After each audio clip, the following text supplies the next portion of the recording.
Pemirsa, minimnya ketersediaan kantong parkir khusus bagi pengendara ojek online di Jakarta masih menjadi keluhan bagi para pengemudi. Selain berpotensi membuat berkurangnya pendapatan, para pengemudi ojol seringkali kehilangan kendaraannya apabila diparkirkan di luar gedung atau parkir liar. Informasi selengkapnya akan disampaikan oleh jurnalis Metro TV Fania Liu dan juru kamera Arif Firmansyah untuk Anda. Pemirsa, salah satu permasalahan yang sering dikeluhkan oleh para pengemudi ojek online adalah minimnya lahan parkir yang disediakan oleh sejumlah gedung di Jakarta. Karena mereka harus mengeluarkan uang lebih untuk membayar tarif parkir, sehingga hal tersebut tentunya mengurangi pendapatan mereka.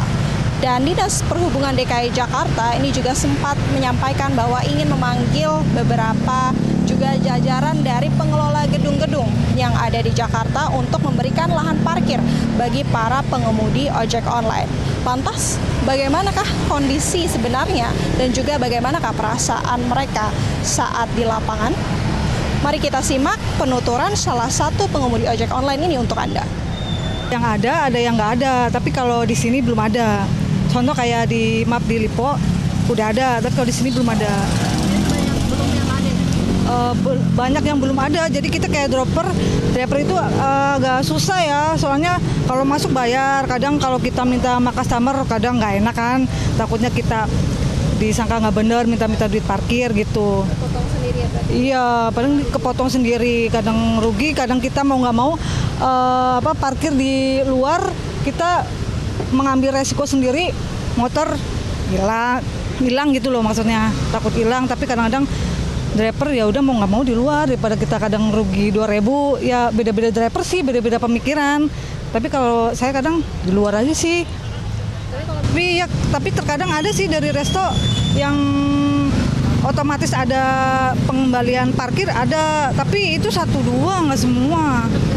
Iya nggak semua.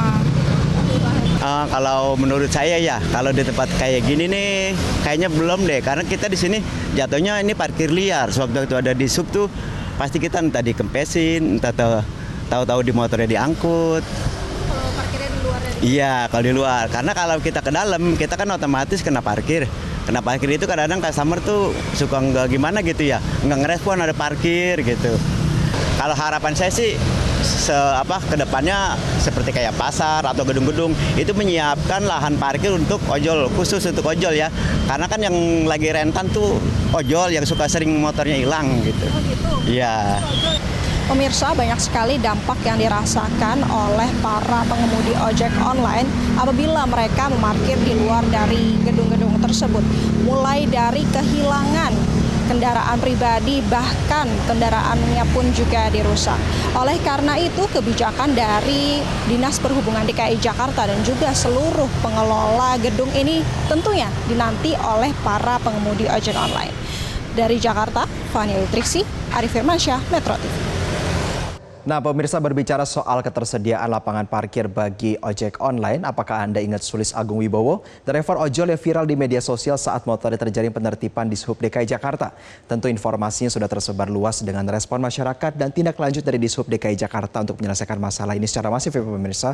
Nah, tetapi bukan soal penertibannya. Kali ini yang menarik untuk jadi edukasi kita bersama adalah tentang siapa yang seharusnya menyediakan parkir kendaraan di sebuah gedung, baik itu kantor, pusat perbelanjaan, maupun tempat lainnya. Kita cek fakta ya pemirsa, diawali dengan slide yang pertama. Kita awali dengan sedikit mengulas cerita driver ojol Sulis Agung Wibowo, diawali dengan adanya penertiban parkir liar di Jalan Jatinegara Timur, Jakarta Timur, di mana petugas Sudinhub Jakarta Timur sedang menggelar operasi penertiban parkir liar di dekat J-Town. Objek yang ditertibkan adalah kendaraan yang kedapatan terparkir di atas trotoar maupun lokasi yang tidak diperuntukkan menjadi tempat parkir. Dan singkat cerita, Sulis datang ketika sepeda motornya telah berada di atas kendaraan derek. Dan akhirnya antara upaya penertiban dan klarifikasi telah dilakukan. Berdasarkan keterangan dari Sulis, ia telah mengaku salah, ikut ke kantor Sudinhub Jakarta Timur, menandatangani surat pernyataan, dan motornya langsung bisa dibawa pulang. Nah, kembali lagi ya pemirsa kepada poin utama yang kami ingin bahas adalah siapa yang sebenarnya bertanggung jawab untuk menyediakan lapangan parkir.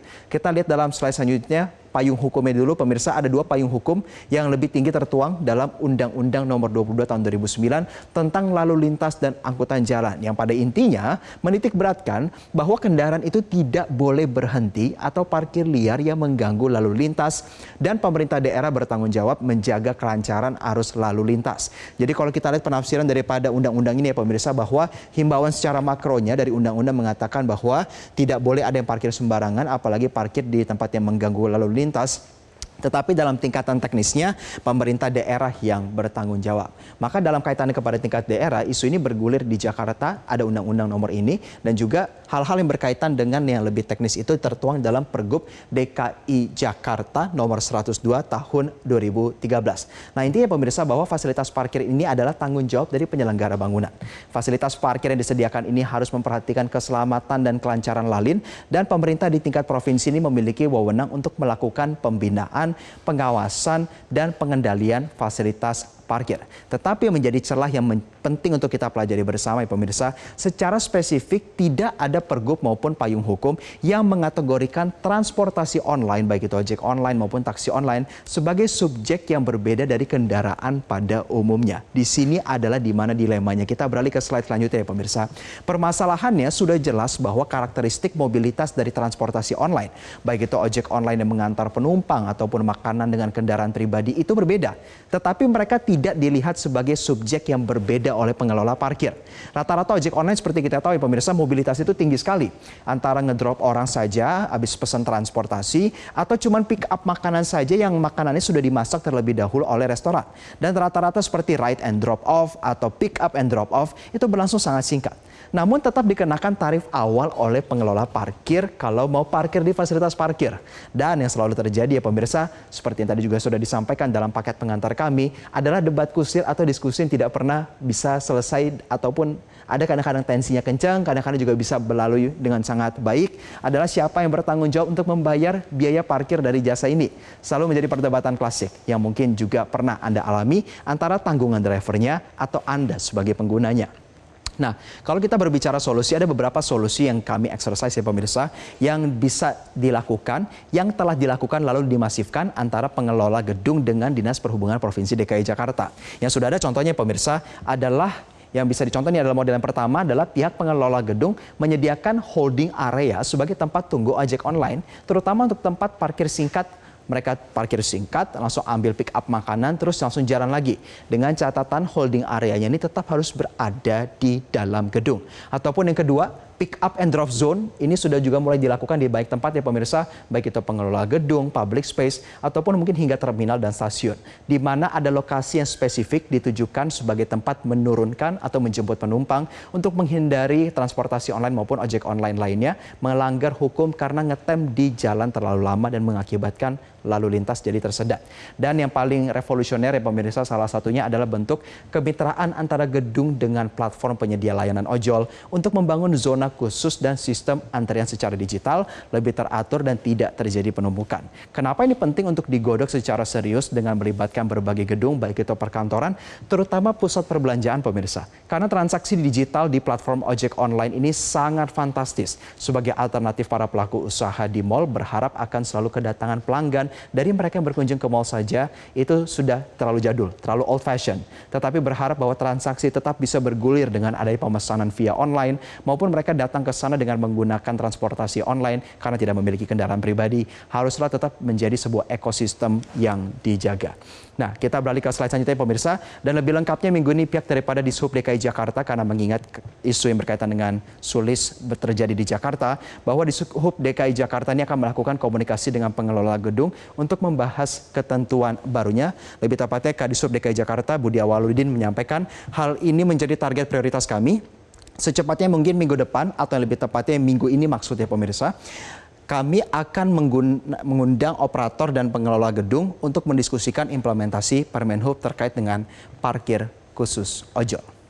Dan pemirsa, itulah tadi ulasan kami seputar penyediaan lahan parkir di lingkup pemerintah daerah. Antara ketegasan Kamtipmas di aspek perhubungan, juga harapan masyarakat yang dengan pendekatan humanis juga sadar untuk tidak melanggar lagi, selalu menjadi lingkaran setan dalam aspek pelayanan publik. Maka kita nantikan solusi yang lebih sistematis dengan tidak mengabaikan keamanan dan kepentingan umum. Jelajahi cara baru mendapatkan informasi. Download Metro TV Extend sekarang.